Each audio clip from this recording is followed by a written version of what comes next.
Okay, next we're going to cover the investment dashboard. Okay, on the investment dashboard, the options we have are the master dashboard. We've got the wealth management tool, capital gains tax from the CEP, capital gains tax from a DIY version, and I'll explain about that in a minute.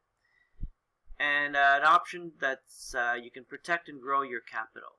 Okay, and then we also have the exchange rates monitoring. So we're going to start here at the first option, okay, which is the wealth management tool.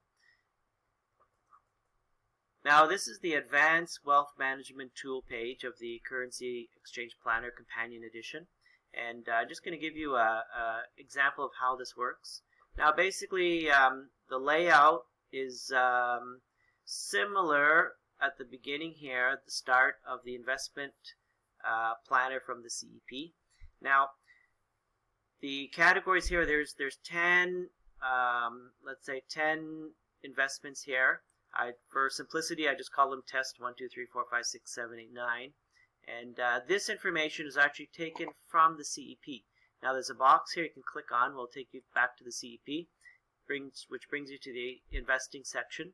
So you can see the test numbers here, all the amounts is taken from right here. Okay, so now if I go back, I click on View, click on Switch Windows, go to CEP Companion Edition, and I'm back. Now what's different with this one is that I've added some new features, which is really good for long-term planning. And so the front that I said here is the same. Now I've added an option now that you can add additional money per year to any of your different investments. Okay, you can, right now for example purposes, I just put 1,000 added into each one, but you can easily change it to, let's say if you don't want to add anything to this one, or you want to put an extra 2,000 into this one. So you can adjust as you require. And so I'll just put this back at 1,000 here, and then now, if you notice right now, there's only like a very few areas that you can type, okay, and then you can see there's a lot of data going on here, and then the next page is even more data down here. Okay, I'll explain all that shortly. Now, there's an option here that you can now program a withdrawal percentage.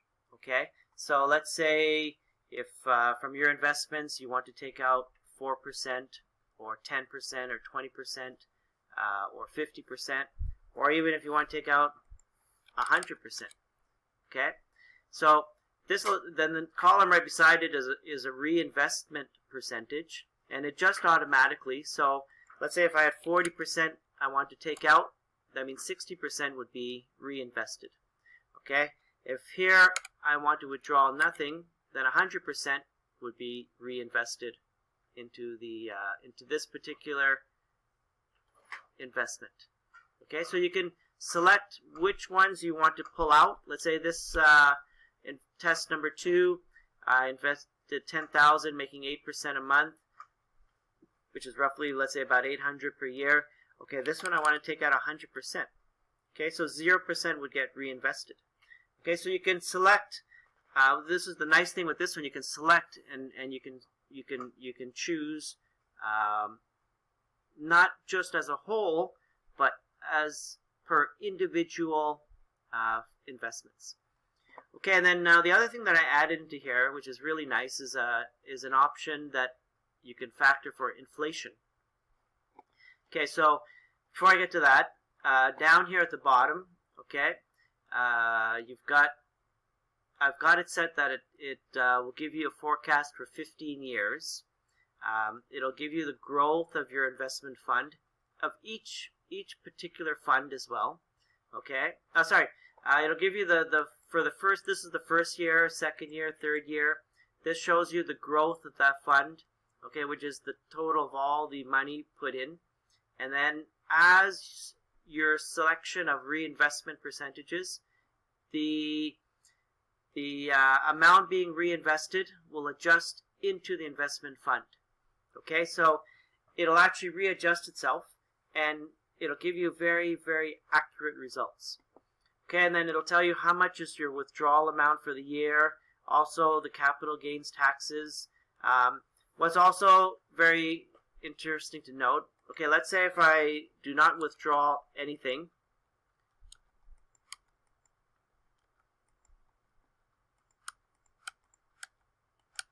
and everything is being reinvested, okay, you'll notice there's 0 for withdrawal and 0 for capital gains taxes. Because basically, once you take out money, once you withdraw money from a fund, then you're liable for capital gain taxes. Okay, so because we're not withdrawing anything, there's no taxes. Okay, and then it gives us breathing opportunity for the fund to grow. So this is one nice thing about it, is that it's very easy to select and to use as you require. I'm just going to put everything at 50-50. So I'm withdrawing 50% and 50% is being reinvested. Okay, and then there's I'll come back to the inflation in a minute, but there's an option here for taxes that you can select how much you want to pull out. If 20% is fine, or if you have a business or something different that's giving you lower percentage amounts, or maybe not, you want to put higher percentage amounts just to make sure everything is covered. So you can select this and you can adapt it as you require. So I'm just going to leave it at 20%. Now the total additional that we're adding per year, this just gives you an amount of how much is being added. So let's say if I put 2,000 here, then it changes to 11,000. Okay, so the reason, you can think or say that, okay, I'm already reinvesting. Why do I need to add additional money?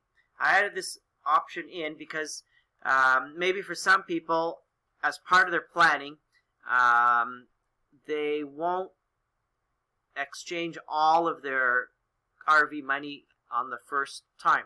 Maybe the second year, third year, fourth year, fifth year, sixth year, seventh year. They may be exchanging more later.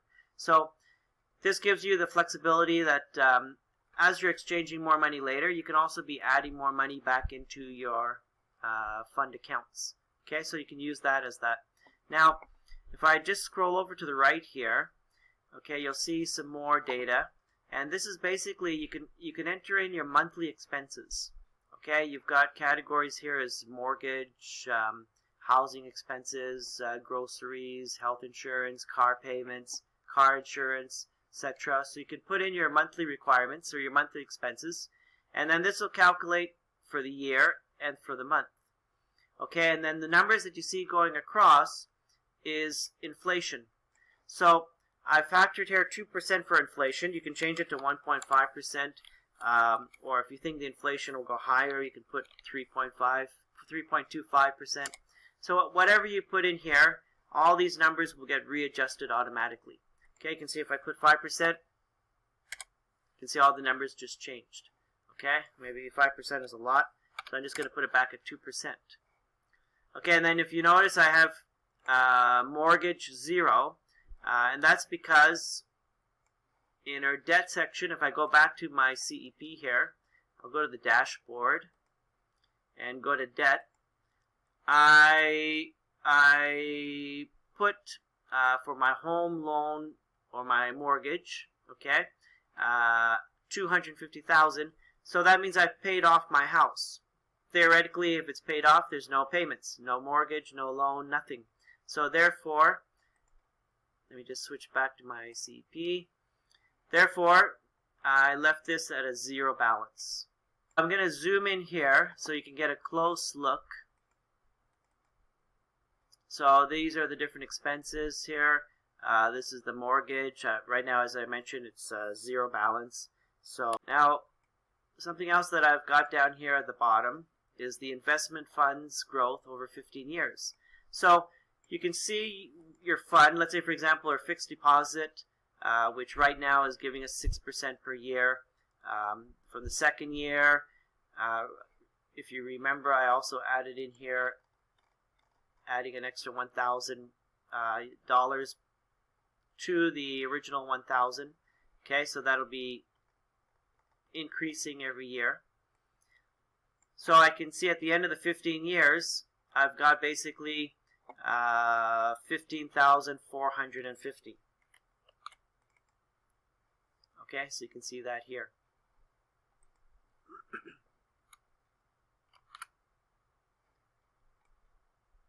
Okay, and then I've got some instructions here that explains about capital gain taxes, and also I'm not sure if you've heard about the 4% rule. Okay, this is very useful knowledge, especially when it comes in terms of investing. 4% rule. So this is basically an explanation of the advanced wealth management tool. So with this, you'll be able to plan